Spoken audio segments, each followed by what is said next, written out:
Hi, I'm Hal Roberts. This is Bridge City News. Here's some of the top stories we've been following. Prime Minister Justin Trudeau's in Nova Scotia surveying the damage left behind by post-tropical storm Fiona. Many on the U.S. East Coast are preparing for the worst as Hurricane Ian is about to hit Florida. And UCP leadership frontrunner Daniel Smith was in Coaldale today as the party gets set to pick its new leader on October the 6th. Your nation, your province, your southern Alberta. From the heart of Lethbridge, it's Bridge City News with Hal Roberts. Thanks so much for joining us. Prime Minister Justin Trudeau was in Nova Scotia where he surveyed the damage caused by post-tropical storm Fiona. He toured a neighborhood in the town of Glace Bay that was especially hard hit.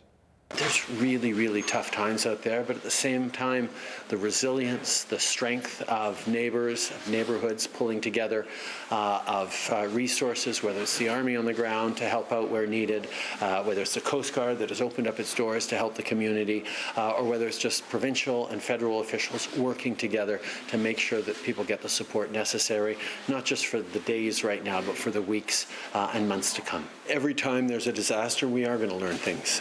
We know that the intensity of extreme weather events is only going to increase, whether it was heat waves or forest fires or flooding or now more extreme storms. We need to be thoughtful about how we build back with greater resilience, with greater ability to stand against these storms. Canada's Defence Minister Anita Nan says there are now 700 Canadian troops on the ground helping out in Nova Scotia, PEI and Newfoundland following the devastation left behind from post-tropical storm Fiona. And Nan says our armed forces are prepared to send even more troops if they're needed. CAF personnel continue to operate under very challenging circumstances. This includes reserve force personnel, including Canadian Rangers, whose own communities have been affected, standing shoulder to shoulder to help their neighbors in need. Per my update yesterday, HMCS Margaret Brooke is in Newfoundland and Labrador, where its crew is conducting wellness checks in a number of affected coastal communities on the South Shore. Last night, a CAF assessment team arrived in Ramya on Northwest Island. Similar to port visits in Francois and Grey River, the assessment team is speaking with community members, determining their immediate needs, helping those affected move away from damaged homes and infrastructure.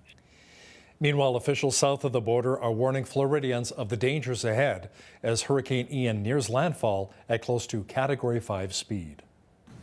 Okay, so this is a devastating storm for parts of Florida, not just on the southwest coast, but also inland associated with some of these impacts. This is going to be a storm we talk about for many years to come. It's a historic event.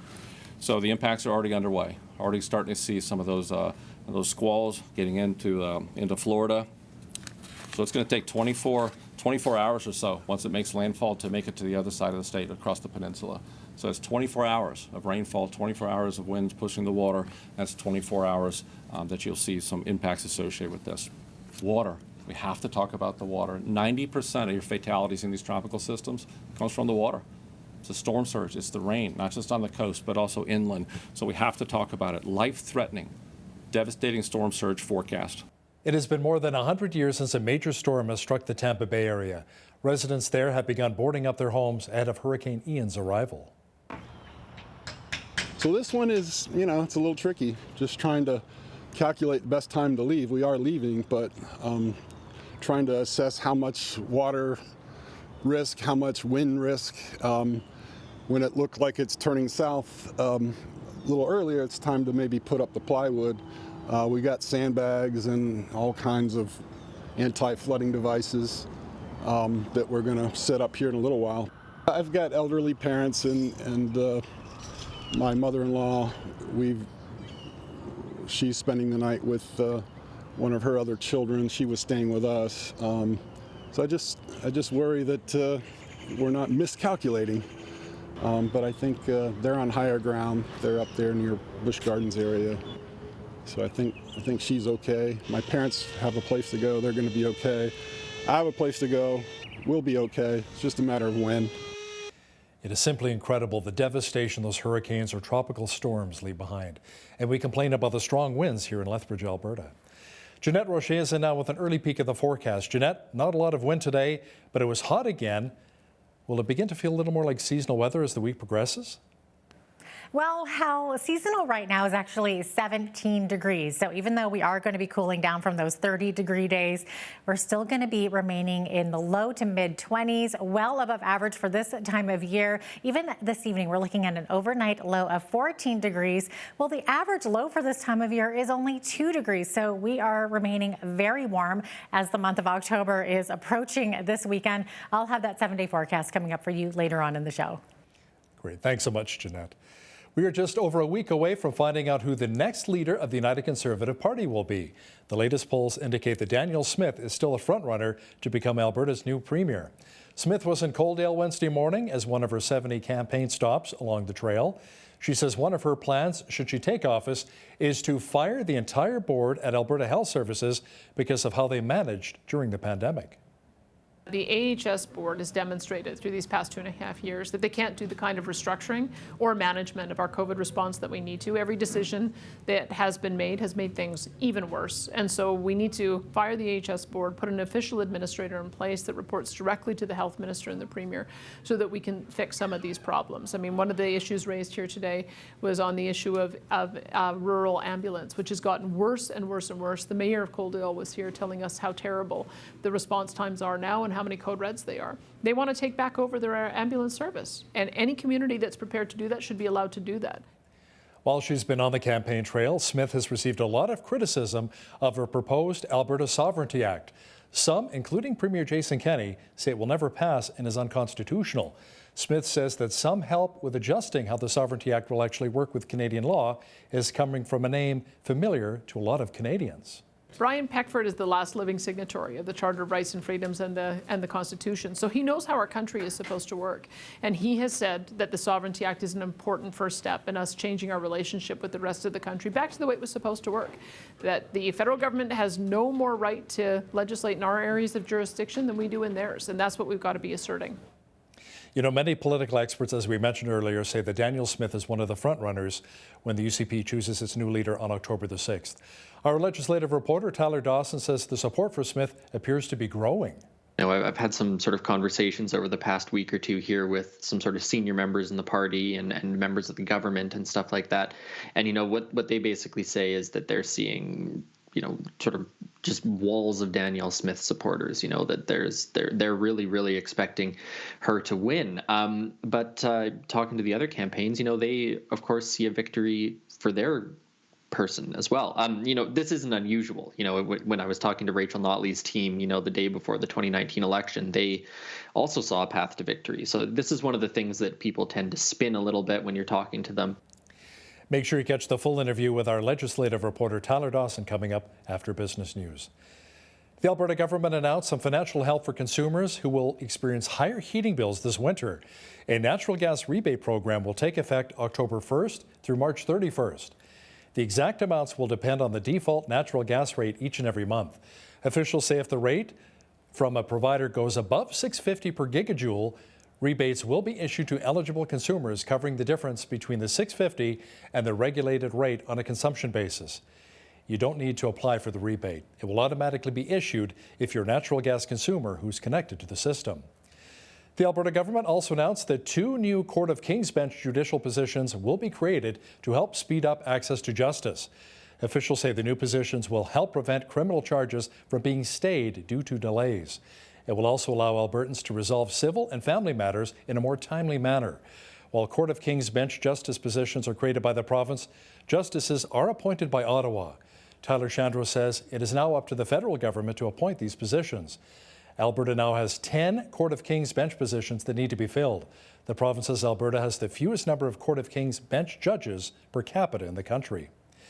A battle between members of Alberta's criminal defence lawyer associations and the province is heating up. As of Monday, defence lawyers in Alberta are no longer taking legal aid cases. Protests have been held in Calgary, Edmonton and Red Deer as lawyers are not happy. Greg White, a defence lawyer from the Michael Dietrich Law Office here in Lethbridge, says there are 2 main messages the groups want to drive home to the Alberta government. the financial eligibility guidelines that have been set by the government of Alberta are too high. What I mean by that, as an example, is somebody who is on AISH, somebody who's making only $1,600 a month, they do not qualify for legal aid. Legal aid has been underfunded for many, many years, and we're asking the Alberta government to increase the tariffs for defense lawyers who are representing persons on legal aid. Alberta Justice Minister Tyler Shandro says legal aid is fully funded by the province. Now, earlier in May, a modernization review was undertaken to look into the legal aid system here in the province. He says the review will be completed in October. For us to take one part of how legal aid or the criminal defense bar is compensated, and to take that one part and to make a decision now would undermine the whole review. We're a month away from it now. We've said openly that we're willing to take a look at the tariffs and whether there needs to be an increase. We're willing to work with the criminal defense bar. Shandro added that he and his department will be monitoring closely to make sure people who are in need of a lawyer have access to one. The province also announced an initiative to get more healthcare aids. Government officials say through a $12.8 million investment, new bursaries will be available to assist students with education costs and to encourage them to become HCAs. Health Minister Jason Copping says this initiative will help students complete their certification programs and improve the supply of staff and the level of care Albertans receive across the province. Students who enrolled in the HCA program between January and June are eligible for up to $4,000 if they agree to work at least 1,000 hours with an identified continuing care operator within a year of starting employment. Eligible students may also receive up to $9,000 through the HCA tuition bursary program. Health Minister Jason Copping also discussed the importance of modernizing primary health care here in the province. Copping says in order to attract more physicians to Alberta, we need a better system for healthcare professionals to work in. And we need that for two reasons: to add capacity and get more Albertans connected to a regular primary care provider, and to help keep us attracting more doctors and more nurses to our province. Because the truth is, more and more doctors and other professionals want to work in a different kind of system than the one that we have. Like the rest of the country, we're facing a growing shortage of family physicians, in part because new doctors and residents are not choosing family medicine, and we have to change that. There's some good news for high school students here in our province. The government announced that diploma exams will only be worth 20% of a student's final grade for the 2022-2023 school year. The government cited pandemic-related learning challenges as they heard back from educational partners on the issues students are facing. The weighting will go back to 30% the following school year. In 2015, the Alberta government shifted the weight of diploma exams from 50% down to 30%. The province also announced that it is investing $5 million to support and expand opportunities for Indigenous students. That includes a $750,000 grant for the Trade Winds to Success Training Society that creates opportunities in the trades. Officials say up to $3.25 million will be used to increase programs and seats for Indigenous learners at First Nations colleges and post-secondary institutions. Up to $1 million will also go toward workplace development initiatives. Oki. It means hello or welcome in the traditional Blackfoot language. And Lethbridge is celebrating Truth and Reconciliation Week this week. New signs for the city's official Blackfoot Greeting were on display at Wednesday morning at Park Place Mall, showcasing Indigenous artists. As video journalist Micah Quinn explains now, these new pieces will be shown off at various places throughout the city.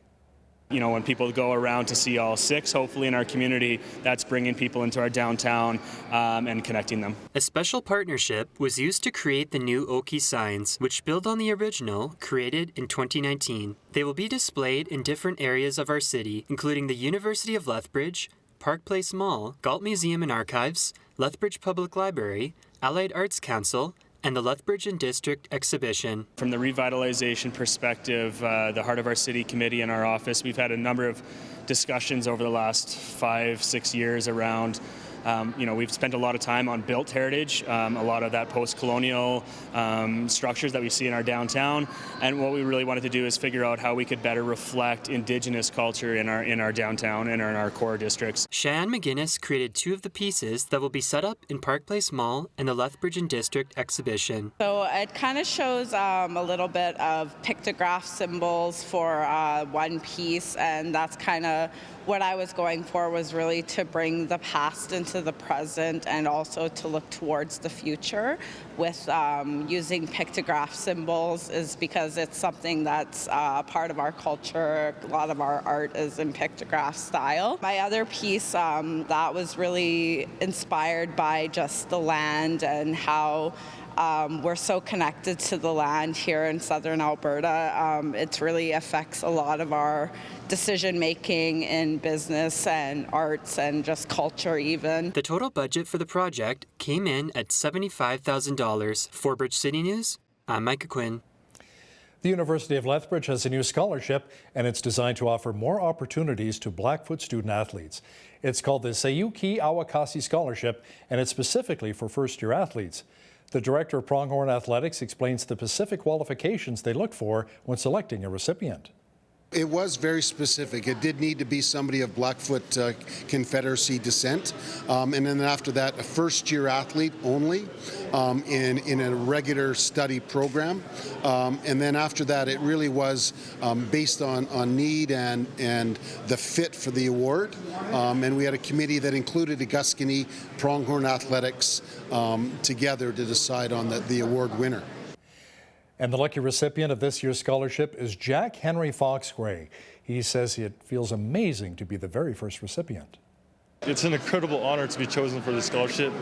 I know, when I was a youngin', I dreamed of being where I'm at today, and now that I'm in that position, I feel like it's important to inspire the younger generation of Indigenous athletes, and I think it's the most important thing to me. I hope that this is just the start of something bigger than basketball, and I know from where my community, there's tons of people who like to play basketball, and I hope I can get us out there, And congratulations again going out to Jack Henry Fox Gray.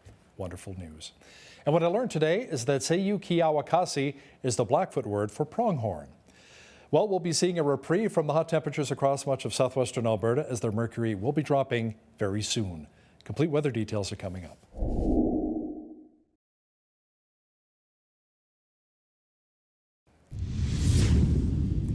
We enjoyed some sunshine mixed with clouds, and it was fairly warm again today in Lethbridge. Jeanette Rocher is in now with a full look at the weather forecast. Jeanette, the mercury will be dropping somewhat, but still well above our seasonal average. Yeah, that's right. And Hal, I just wanted to mention also that we broke a 55-year record today. So our high today expected was 33 degrees. Last I checked, it was 32. Well, that record was actually set back in 1967 at 30 degrees, and there we go. It's been that way up until today for 55 years when we broke that record. So there you go. Not bad at all for the end of September. And to Thursday, we're looking at a chance of showers, 24 degrees the high as we drop a bit in temperature there, but still well above average for this time of year. 20 degrees on Friday with mainly cloudy skies, up to 22 for both Saturday and Sunday. Same thing for Monday, 22 the high, and then all the way back up to 25 degrees for next Tuesday with mainly sunny skies. And by then, we're into the month of October. So I'm loving the way that October is coming in. Not bad at all. Average high for this time of year, 18 degrees. Average low, 3 degrees, 30 degrees. Like I was saying, there we go. That was that record on this day back in 1967 until today, where it reached just over 32 degrees. -6 was the low back in 1965. 7:26, that's when the sun rose this morning. Our sunset this evening, 7:17 p.m., giving us 11 hours and 51 minutes of daylight. So let's look at tomorrow's highs across the nation. Victoria sitting at 17 degrees, mainly sunny skies, some fog patches there. 18 degrees the high in Vancouver, a little bit warmer, 21 inland. Mix of sun and cloud. Edmonton looking at 23 the high with mainly cloudy skies, a mix of sun and cloud in the morning there. Calgary sitting at 23, and they're looking at a chance of showers with 20 to 40 winds. 29 the high in Saskatoon tomorrow under sunny skies, sunshine, and a beautiful 31 degrees in Regina as well there. 22 the high in Winnipeg with clear skies, looking at 30 to 50 winds happening in Winnipeg tomorrow. Lots of sunshine across the central portion of the country. 15 the high in Toronto, 14 in Ottawa, and a high of 15 degrees in Montreal as well. Not too bad at all. As we look to Atlantic Canada, still reeling from those tropical storms. 16 the high tomorrow in Fredericton. Halifax, mainly cloudy skies there, 19 degrees the high. 16 in Charlottetown, looking at a chance of showers, and drizzle and showers expected tomorrow in St. John's, Newfoundland as well, with a high of 15 degrees. So there you have it. That is your forecast. Enbridge announced the sale of a minority stake in 7 of its Alberta pipelines to 23 First Nations and Métis communities. The company says the new entity, dubbed Athabasca Indigenous Investments, will oversee the investment. Premier Jason Kenney says it's a pretty big deal. This is a $1.1 billion deal with $250 million backstop from the Government of Alberta, making this possible. That will be generating significant revenue in the long term, revenue that these First Nations and Métis communities can literally bank on, that yes, they can use to improve education and social services for their people, but they can also invest in other income-generating economic opportunities and investments, becoming full partners in our economy. RE/MAX Canada is forecasting the national average home price will fall 2.2% in the fourth quarter amid higher mortgage rates. The network of brokers and agents says the market is also being impacted by record inflation and global economic uncertainties. RE/MAX Canada President Christopher Alexander says interest rate hikes have provided some reprieve from the high demand and unsustainable price increases across Canada last year. He says the current lull in the market is only temporary, and boom and bust cycles will likely be a recurring event until housing supplies increase. Now, here's a look at today's markets. The TSX was up 341 points in the day to finish at 18,648. The Dow was also up 548 points to 29,683. The S&P 500 was up 71 on the day to 3719, and the Nasdaq was up 222 points to 11,051. West Texas Intermediate Oil was up $3.50 to $82 US per barrel. Natural gas was down 22 cents to $6.87 US. Gold was down 8 cents to $16.59.90 US an ounce, and silver was down a cent to $18.89 US an ounce. Feed wheat is at $11.97 per bushel, barley's at $9.14, canola's at $18.13, and corn is at $12.24 per bushel. Live cattle were down 53 cents to $143.05. Feeder cattle were down $1.13 to $175, and lean hogs were up 68 cents to $89.38. The Canadian dollar was down slightly over the past 24 hours to 73.44 US.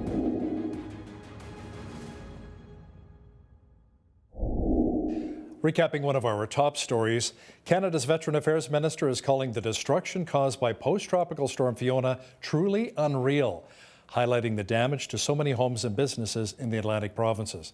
Lawrence Macaulay says it is important to support farmers and fishermen who have seen their livelihoods devastated. Around 700 troops are in Atlantic Canada right now, helping those recover from the devastation. The UCP will be choosing their new leader on October the 6th. The two frontrunners of the campaign so far, Travis Taves and Daniel Smith, both say they see a path to victory.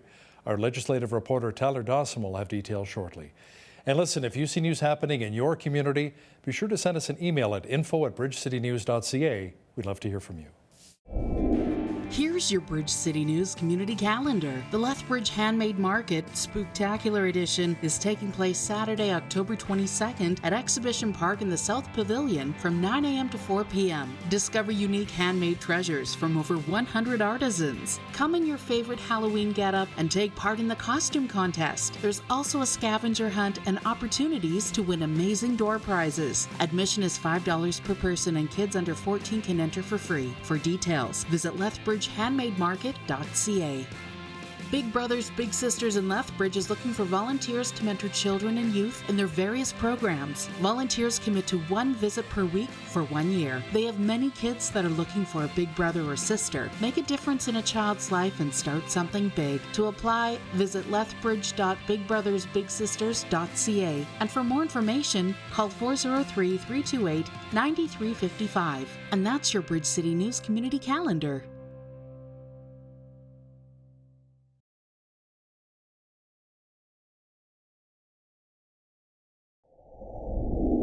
We should know who the new leader of the UCP will be by next Thursday. The latest polls have Daniel Smith as the frontrunner, but the Travis Taves camp still sees a path to victory. To talk about this in more detail is our legislative reporter and the Alberta correspondent with the National Post, Tyler Dawson, joining us once again from Edmonton. Tyler, are many party members saying it really is Daniel Smith's to lose? That certainly seems to be the case. I've had some sort of conversations over the past week or two here with some sort of senior members in the party and members of the government and stuff like that. And, what they basically say is that they're seeing, sort of just walls of Danielle Smith supporters, that they're really, really expecting her to win. But talking to the other campaigns, they, of course, see a victory for their person as well. This isn't unusual. When I was talking to Rachel Notley's team, the day before the 2019 election, they also saw a path to victory. So this is one of the things that people tend to spin a little bit when you're talking to them. So tough to say who's being fully honest or what those numbers actually say. But the fact of the matter is, we'll know by next Thursday. Event in Calgary, and that should be the end of the Kenney era and the beginning of the Smith era, the Taves era. I guess we'll see. Are some of the critics of Travis Taves saying he's just another Jason Kenney 2.0, and that's why they're feeling maybe Daniel Smith is more a breath of fresh air? What are you hearing? Well, I think that's part of it. There's certainly some of the decisions that were made by the Kenney government that some of the candidates have to wear. Travis Taves is one of them as the finance minister, Rajan Sawhney as the transportation minister, Rebecca Schultz as the children's services minister, I believe. So that is a factor at play here, I think. The biggest thing that I'm hearing is that the grievances that ousted Jason Kenney were primarily COVID-related and Ottawa-related. And the candidate who has been bullish on that, has been saying all the right things for the longest period of time, is Danielle Smith. And the other way that some people have phrased it to me, which is sort of an interesting way to think about it, is that people like Travis Taves are running to be the premier of Alberta. They're announcing policies that might appeal to a broad cross-section of Albertans. They're dancing around some of the sovereignty stuff in a way. And Danielle Smith is more running to be the leader of the party, as in she is saying the things that the party base, that the party membership wants to hear. And of course, there's this huge new group of people. I mean, the party's pretty much doubled in size since the leadership review started. And a good number of those people are particularly mad about COVID-19 and the way they perceive Ottawa as treating Alberta. So the candidate who has the name recognition, who's been saying sort of the right things for the longest period of time, is Danielle Smith. And I think that brand and that name recognition has gone a really long way for her in this race. Now, the Smith camp cheered when the Kenney government announced that our province will not be participating in the federal move to seize some firearms, Tyler. There was going to be a buyback of about 1,500 assault-style weapons. Justice Minister Tyler Shandro said no. Is this basically the Alberta Sovereignty Act in action, something that Daniel Smith has been campaigning on? Well, that's certainly what the Smith campaign has been saying. They were sort of doing a victory lap this week, saying that, oh, look, our idea for this is actually viable. Of course, the Alberta Sovereignty Act got a lot of condemnation from sort of the Kenney camp. He called it nutty, I think, on his radio program a few weeks ago, saying that, there's simply no way to opt out of federal rules and regulations and whatnot. So what's happening here is this bans sort of classifications of assault-style firearms. This was announced, maybe a year ago now, a while ago now at any rate. It's going to be a buyback program. And the federal government apparently wrote to Tyler Shandro, the Justice Minister, asking for Alberta police resources to help with this program. And he said no. So, if you're a Smith supporter, if you're an Alberta Sovereignty Act supporter, you can certainly look at this and say, well, this is exactly what we were talking about. We're talking about not participating in something the federal government is doing that we don't like. Whether that gambit pays off for Tyler Shandro and the UCP, that remains to be seen, but certainly something that the Smith campaign is pretty happy about this week. Tyler, people may begin to notice that fuel prices going back up because the provincial fuel tax is coming back. Oil has been below $79.99 US per barrel. Now, it's not, however, going to come back, what, the full 13 cents? Can you explain? Yeah, so when this was first announced back in the spring, the idea is that there would be a sort of a graded system of tax cuts. So when barrels of oil were above, I think it was $90, it was the full 13 cents was dropped. And then if it drops below $90, it goes down, or the government begins to collect another bit of the tax. And if it goes below 80, et cetera, et cetera. So it's sort of a graded system is how they did it. And because barrels of oil are dropping down, that corresponds to a decrease in the royalty revenues that the Alberta government is going to be raking in. So the tax is coming back. It's only 4.5 cents, I believe. So it's not the full 13, but that is something that motorists will start to see. I believe it starts October 1st. And of course, I mean, there's other factors that go into oil prices and gas prices. You know, there's refineries that are offline in the United States that are contributing to this and stuff like that. But a little bit of a change for the government coming in the next couple of days here. And that is something that people are going to notice. And it'll be interesting to see if the new premier, what they do with that, because that was, I think, a pretty politically popular move back in the spring. So we'll have to keep our eyes open for that one. Premier Jason Kenney and NDP leader Rachel Notley gave competing speeches at the Alberta Municipalities Conference. It appears as though our premier was in a pretty good mood. He was cracking jokes. Why do you think that was? Yeah, you know, he really was. And, you know, talked to a couple people who say, you know, Jason Kenney is actually a funny guy. You don't necessarily see it in public all the time, but he is actually kind of a quirky and clever guy.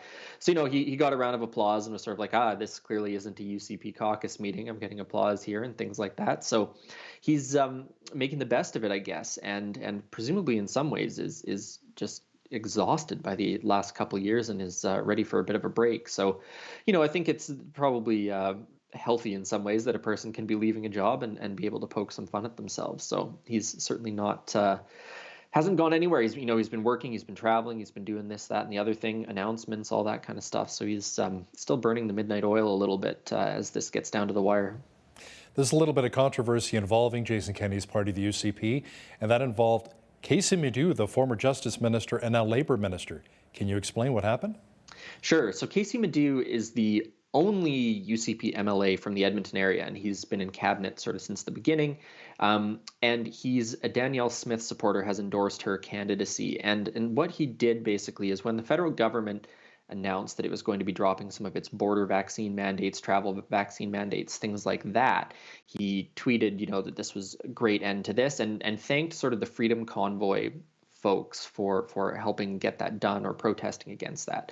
And you know, the reason that's been controversial is because, of course, there was the Coots border blockade down your way, and there's been a number of charges that have stemmed from that protest, and in particular 4 people who are charged with, I believe it's conspiracy to commit murder. So, you know, there's been some criticism of Medu supporting that, while you also have these pretty serious criminal charges. But of course, as we sort of talked about off the top here, this is part of what is making Danielle Smith popular, part of the message that people in the party are wanting to hear and wanting to talk about.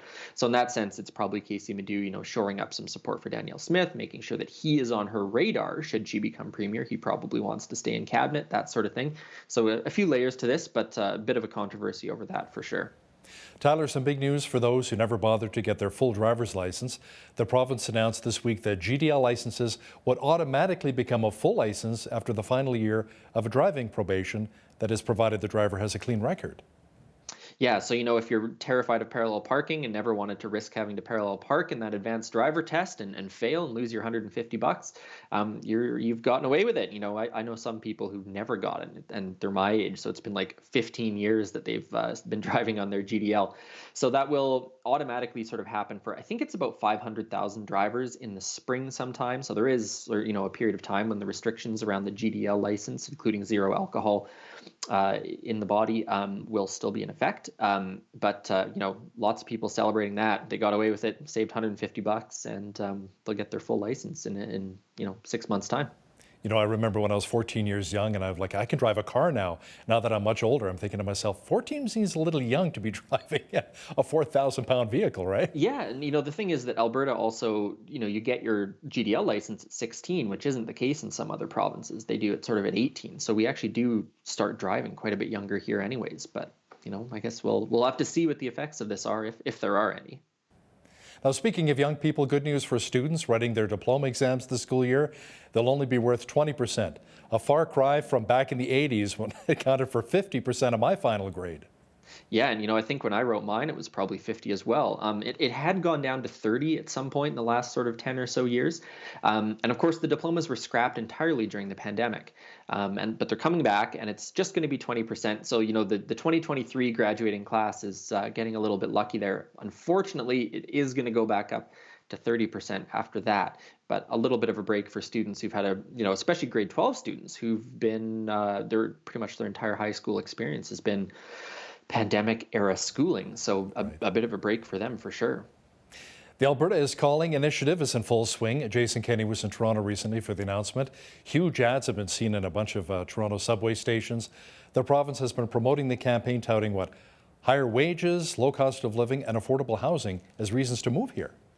That's exactly right. And, there was actually some numbers that came out in the last day or so that show, pretty significant in-migration to Alberta, which is a bit of a reversal of the trends for the past couple of years. So whether that's the campaign working or people just moving here because they, like the mountains and stuff like that, it's hard to say. But, the campaign has really been touting the fact that you can afford a house in Edmonton and Calgary and Lethbridge, Grand Prairie, wherever. Whereas that's, a pipe dream if you live in Vancouver and Toronto. And in Vancouver, actually, the campaign is very much underway as well. So trying to sort of harvest skilled workers and stuff like that to come to Alberta for a diversifying economy, a modernizing economy, that sort of thing. It's a bit early to say, I think, how successful that campaign has been or is going to be, but certainly a bit of an innovative move here from the Kenney team in their last sort of weeks in office, I would say. I remember living in Hamilton, Ontario about 5-6 years ago, and half a duplex on a main drag with maybe 3 bedrooms, 1 bathroom, aluminum wiring built in the early 70s was worth about almost $500,000. You know what kind of a house you can buy here in Lethbridge? Or even Calgary, Edmonton, $500,000. You can buy a decent-sized house for that. Not bad at all. Tyler, Rachel Notley and the NDP have been acting like a government in waiting and are in election mode. Now, there are some rumblings that we could potentially see an early election if Daniel Smith is elected as the new UCP leader and wins. But at this point, they're just rumors? They're just rumors. The NDP is sort of always on war footing in some ways, I think, always kind of preparing in attack mode and announcing new policies, that sort of thing. But, it is a little bit of chatter out there that Danielle Smith, if she becomes premier, could come in and think, I need to shore up caucus support. I need to get, a full mandate from Albertans for some of the things I'm proposing, and calls an election. I don't think it's super likely personally. I think it makes strategic sense to wait. But the NDP is out there. When Rachel Notley, she's been out and about. She's been all over, meeting with people all over the province, and they've had campaign style announcements, policy announcements around labor in particular was the big one in recent days. And so their opposition research is in full swing. Danielle Smith, for example, has radio shows, newspaper columns dating, back sort of 20 years that they're looking through and things like that. So they're prepared, I would say. And the interesting thing about this is talking with some people in the United Conservatives, privately, they're very worried about a Rachel Notley versus Danielle Smith matchup. They're very, very worried that some of the things that Danielle Smith has proposed, the Alberta Sovereignty Act, for example, will be too extreme for many voters because, and not to belabor the point, but, rural Alberta and small town Alberta is going to largely go to the United Conservatives. Edmonton is probably largely going to go to the United Conservative, or to the NDP, I should say, which leaves sort of battleground Calgary, suburban and urban ridings in Calgary that are going to be up for grabs. And there's not really that many seats once you run the math on it, maybe 8 to 15 seats that are going to be the really crucial ones. And so if the NDP can really, really make some inroads there, or if those voters are turned off by a more right-wing United Conservative Party, then we've got a really, really interesting dynamic election scenario. And that's, I think, the case whether that happens in 6 weeks' time, 6 months' time, or whatever. And you have a bunch of swing ridings. Even here in Lethbridge, we have one UCP MLA, one NDP MLA, Shannon Phillips and Nathan Neudorf. You had a chance to chat with Nathan Neudorf. We have him on our show quite a bit as well. And he told us why he's supporting Danielle Smith. What did he tell you as well when you chatted with him? Yeah, basically just said that, he thought that she was saying the right things and had met with the right people and was sort of bringing a perspective and a new voice to politics that he felt people wanted to hear. When talking to people within the United Conservative Party, they are still very frustrated over the caucus management, over the perception that Jason Kenney was a very top-down leader. And a number of the MLAs I've spoken to really like that. They think that Danielle Smith is going to have a different perspective on it, and that they feel that she's really going to push back against Ottawa in a way that they don't feel the Jason Kenney government did. So, hearing similar things from Nathan Newdorf, Peter Guthrie, some of the others who are sort of early supporters of Danielle Smith, all sort of saying similar stuff, I would say.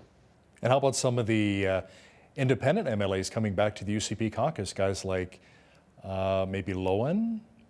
Yeah, and Drew Barnes as well, I guess. This came up at the last leadership debate that was here in Edmonton, and I can't remember if it was Brian Jean or who it was who asked the other candidates to commit to letting these people back into caucus. So I think that's a definite possibility, for Lowen and Barnes. It's maybe a question to some extent if they want to come back, or if they like to have their sort of maverick status outside the party a little bit. But I given that Todd Lowen, for example, is running for the leadership, I think it's relatively likely that he comes back. If Danielle Smith wins, maybe a different story if Travis Taves wins the leadership. But we'll have to see. And then, of course, there's going to be all kinds of nominations, and we'll have to wonder whether or not there's going to be contested nominations against some of the people who back Travis Taves or who are outspoken Kenney supporters. So, at sort of the very grassroots level of the United Conservative Party, I think it's going to be a pretty interesting few months. Certainly will, and we'll find out who the new leader will be on October the 6th. He's our legislative reporter and the Alberta correspondent for the National Post, Tyler Dawson. Thanks so much for joining us today from Edmonton. Always a pleasure, Hal.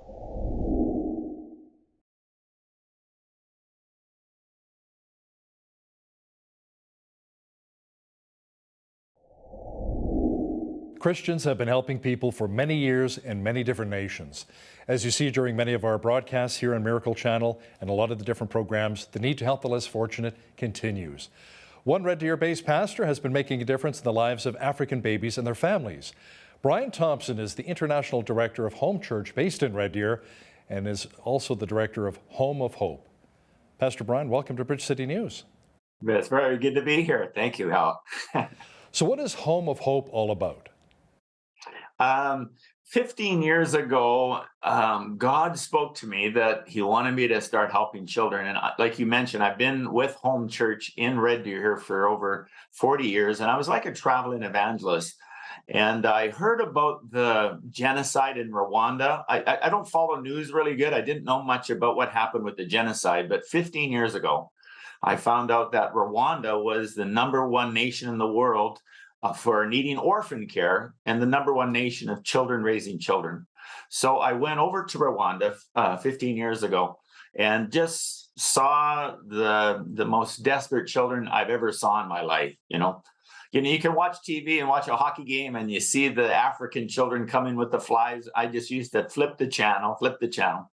But when you see children right with your own eyes, it changed my life and just caused me to do a major detour. I'm still with Home Church, and Home Church allowed me to start Home of Hope as a charity under that covering.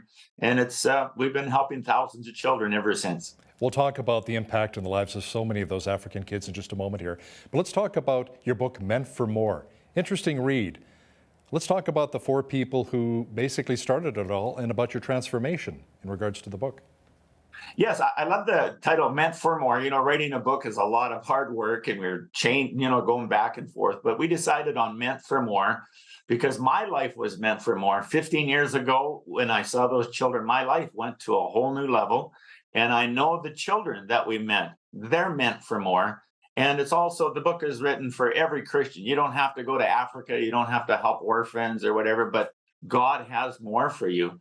So when I saw those first 4 children, I asked the pastor in Rwanda where I was speaking at a church, and I said, I asked him a stupid question. Do you happen to know any orphan children? He just laughed at me. We went walking down this dirt pathway. I was raised on a farm. So I was down this dirt pathway. We went to this mud hut.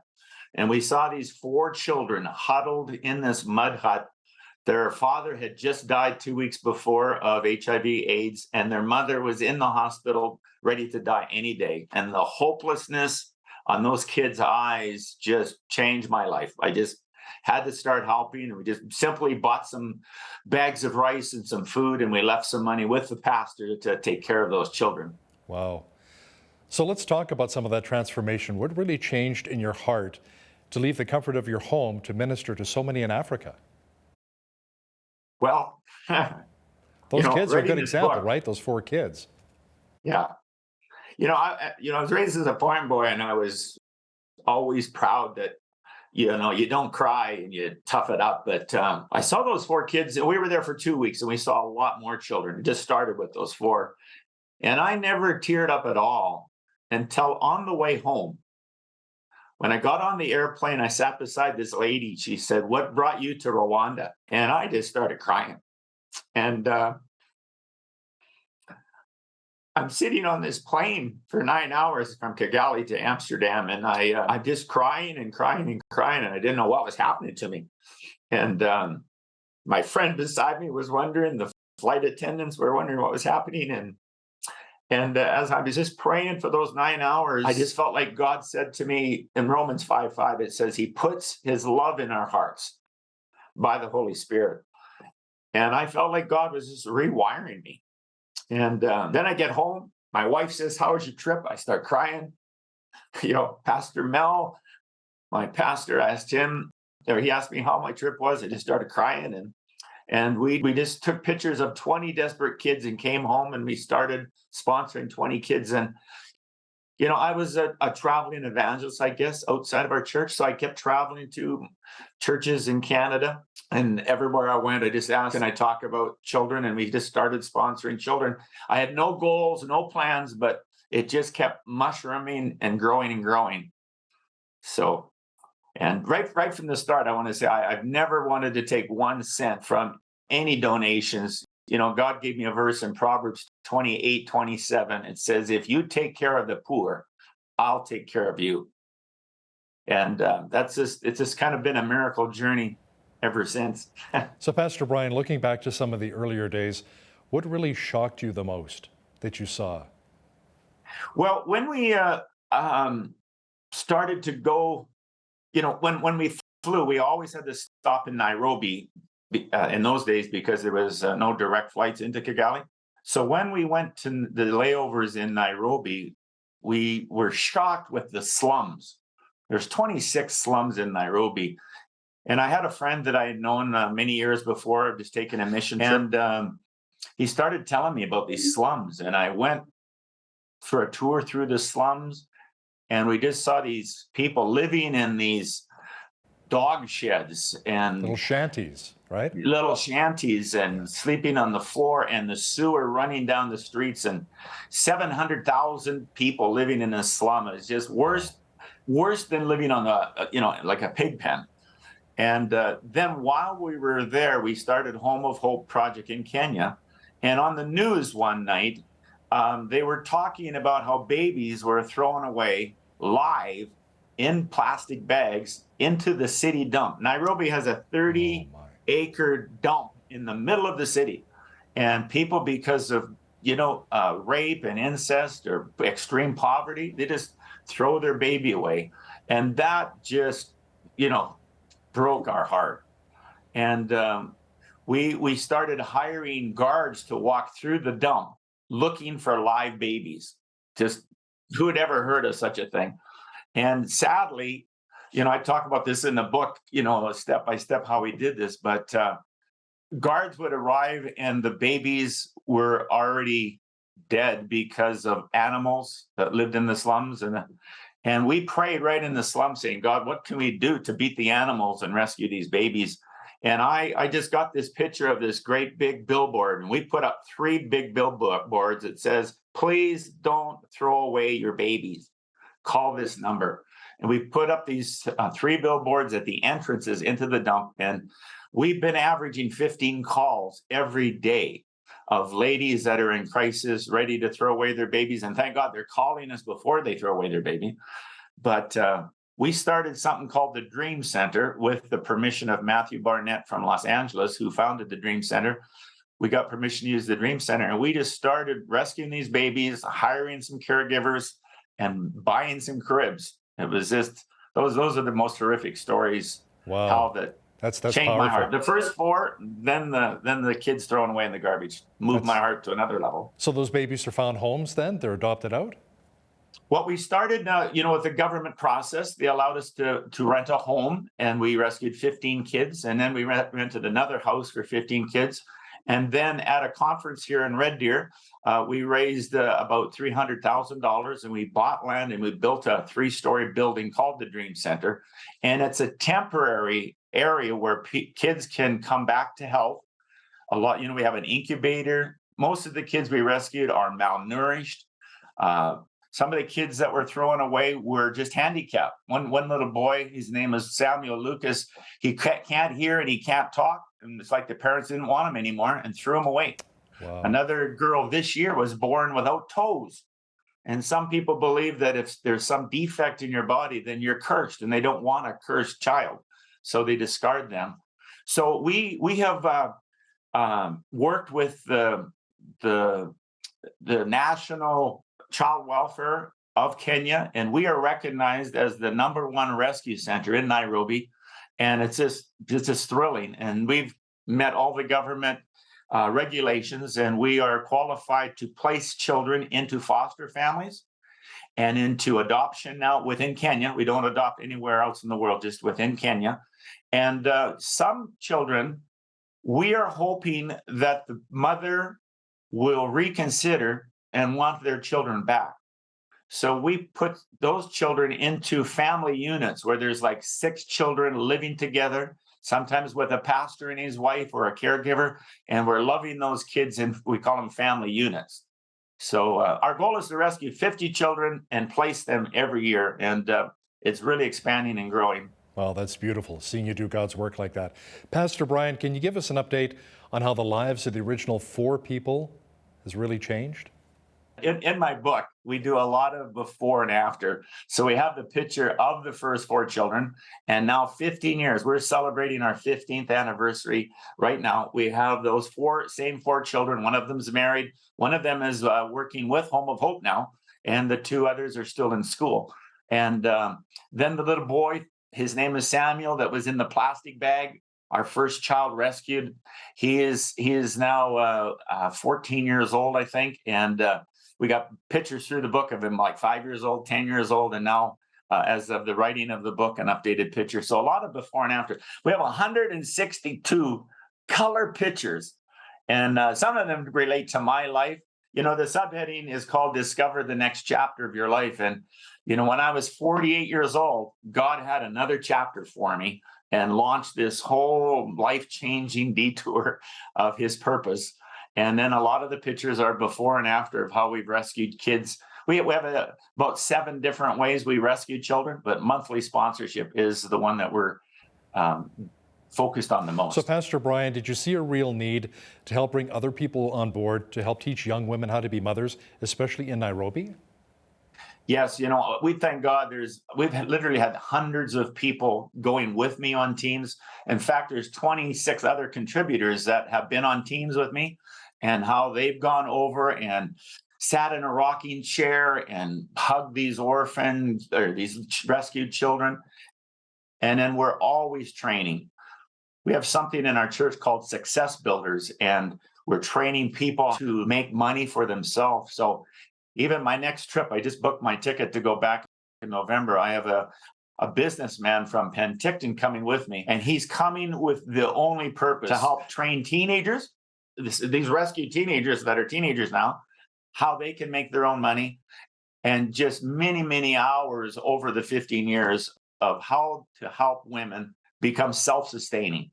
We've got food carts where the ladies are allowed to literally take a food cart out on the street, and they cook their food with a hibachi, a little barbecue, and sell it on the street. We have ladies in Congo that sell charcoal door to door, and these ladies can make $5, $10, and $15 a day and support their own family. So to me, the best way to help children who have a mother who can work, the best by far is the invention of microloans. And we've used that very strongly for 15 years. In fact, today I was just online with Congo of how we can expand our microloan projects to help more women raise their own children. So how helpful is it to really work with some of the local churches who have those contacts, especially in the slums, to reach people with the gospel of Christ? You know, when we went 15 years ago, we had our home church was one church in 6 locations here in Alberta. And when I went as a, when Jesus saw people, he preached to them, he healed them, and then he fed them. So we believe the longest, best solution is to plant churches. And I've been involved planting 100 churches this last 15 years. And when we plant a church, then we help all the children, especially like in rural Kenya, rural Rwanda, rural Congo. Some kids walk 15 miles one way just to come to our feeding projects. We feed 4,000 children every weekend, a hot, healthy meal. So, just another way of helping children and, building some kind of relief that's going to work. So, planting churches. And then, many people have donated money to build a building. It's hard to feed children out in the grass or they'll just fight over the food. We get them into a building and we shut the door. We teach them about Jesus and then feed them. So we thank God for hundreds of sponsors who sponsor children and help buy land, help build churches, go teach, microloans, and it's just fun. More money comes in, we keep helping more and more people. Amen. That's wonderful. Pastor Brian, if people want to pick up your book, Meant for More, or they want to get involved in the ministry, where should they go? They can go to, I just typed on the screen there, homeofhope.ca. It has a link. And I'm so excited that it's now available on ebook for people that are out. We've got, I've been launching this book in Edmonton. I was just in Milk River this weekend. I'm in Stettler, then I'm going to Ponoka, then I'm coming to Penticton, Ontario. So I'm traveling to give out paper copies. And then my family and friends told me I had to read the audiobook. And I go, I don't want to read the audiobook.